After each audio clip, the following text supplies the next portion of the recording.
Rick Santorum is the author of Blue Collar Conservatives. Let him out of jail. Well, remember, they were colleagues in the Senate together. Is the author of Blue Collar Conservatives, Recommitting to an America That Works. I guess says it was a blue-collar conservative. That's why he's not wearing a coat and tie today. Rick Santorum served in the U.S. House and then the U.S. Senate from 1995 to 2007, representing the state of Pennsylvania. He was a leading contender for the Republican presidential nomination in 2012. And during his time in public office, Rick Santorum was a staunch defender of the right to life and of traditional marriage. He is now CEO of Echo Light Studios, a growing faith and family film production company. After the 2012 election, he co-founded Patriot Voices, a grassroots and online community of Americans committed to faith, family, freedom, and opportunity.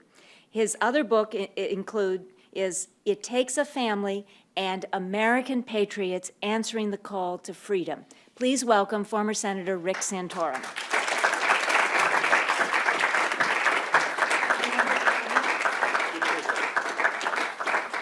Hello, everybody. Thank you for inviting me to be here. Anytime Phyllis asks me to do something, the answer is always yes. She is a great lady, a great leader, and thank you for participating and working with Eagle Forum this year. And you are to be congratulated for your wisdom in choosing to help in that organization.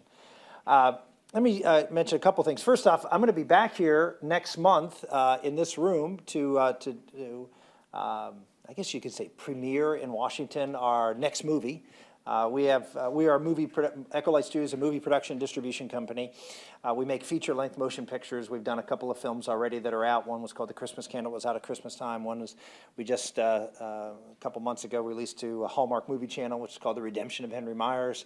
But I felt that it was important for us to weigh in to what I thought was we're a faith-based movie company. And I thought it was important for us to weigh into an area that I think is the quintessential issue of our time with respect to faith, and that is our religious liberty. And so we put together a documentary, which is coming out September 1. We're going to be showing it here later in August, and you can talk to the folks at Heritage and see if you can get an invitation and weasel your way in here. But it's called One Generation Away, based upon the speech Ronald Reagan gave, which is freedom is always only one generation away from extinction. And it chronicles 7 or 8, I can't remember which, cases. The Hobby Lobby case, we have extensive interviews with the Greens and the substance of that. But it also talks about the cake baker in Oregon, the florist in Washington, the photographer who wouldn't participate in same-sex weddings.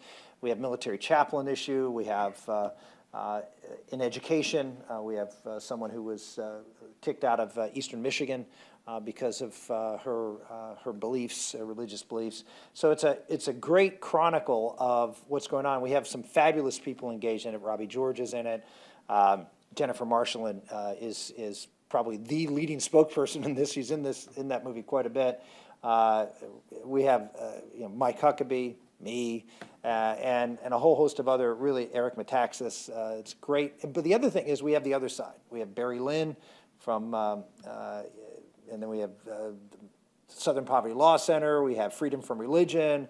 We have all of these Peter Singer from Princeton.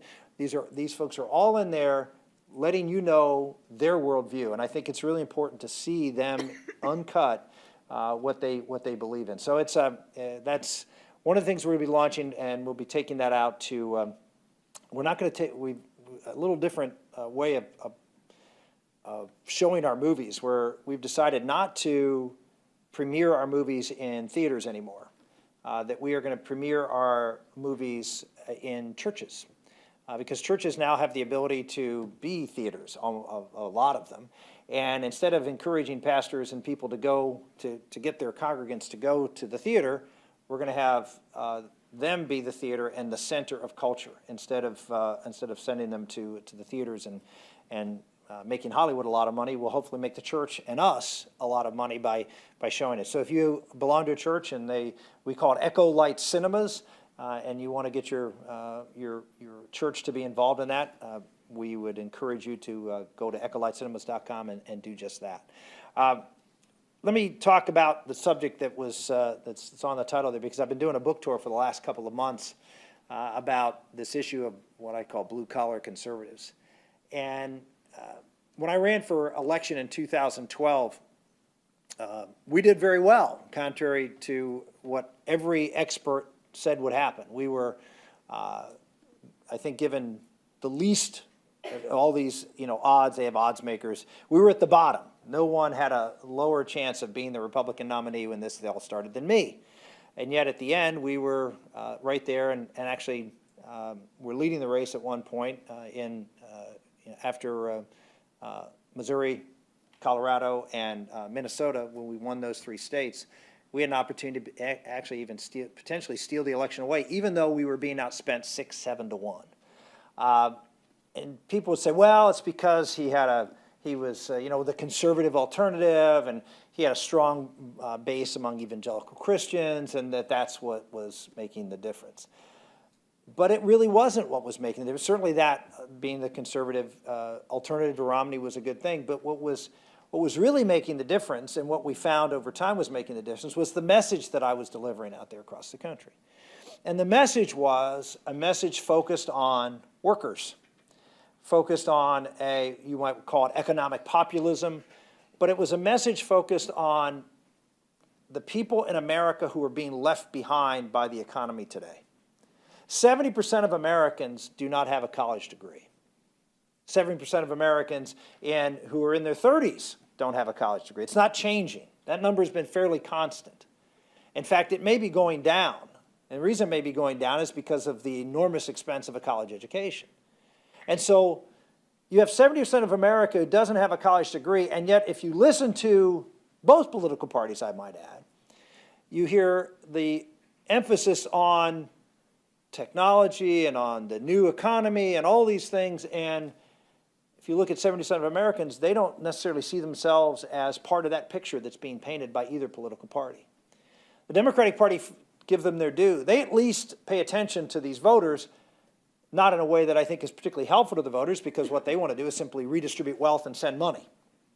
But they don't want to send opportunity. They don't want to send the ability to rise. The problem with the Republicans is we don't speak to those voters. We simply don't talk to them. If you think about the economic message of the Republican Party, it has been the same as it has been for the last 35 years. Hasn't changed. Hasn't changed at all. The message, think of the 3 things. I think about, if you want to boil it down to 3 things, always, if you talk to a pastor, he'll tell you 3 things, sermon 3 things. So you think of politicians, it's always 3 things. What's our 3-thing economic policy? Okay, if you were going to say, what are the 3 things Republicans focus on economic policy? Number 1, come on, cut taxes, right? Number 2, cut spending. Number 3, getting there, close. Balance the budget, right? Reduce the debt, balance the budget. That's been our message for 35 years. We all go back to Ronald Reagan and say, oh, Ronald Reagan, we got Ronald Reagan. When Ronald Reagan came to office, that wasn't the message of the Republicans. It was a new message. He wasn't going to say, well, Eisenhower did this. We're going to do what Eisenhower did. It was a new message. We're stuck. Now, are these bad messages? No, I'm not suggesting they're bad messages. But the problems that Ronald Reagan was dealing with are different than the problems that we're dealing with today. If Ronald Reagan came today and he said, oh, you're using the same message that I used 40 years ago, what are you doing?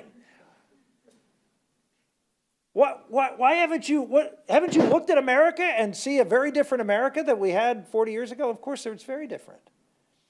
I got my first mortgage in 1982 for a house. And you know what I paid an interest rate in 1982? And I was a first-time home buyer, so I got a discounted rate. 18%? 17.5%. Mortgages were 20% mortgages. That's what's going on, stagflation. You had all sorts of problems in America. You had 70% tax rates. So when you say cut taxes, well, it's 70% tax rate. Cutting taxes is a big deal. But when it's a 38% rate, well, okay, cut 38 to 34? Really? That's your platform? I mean, that's pretty minimalist, isn't it?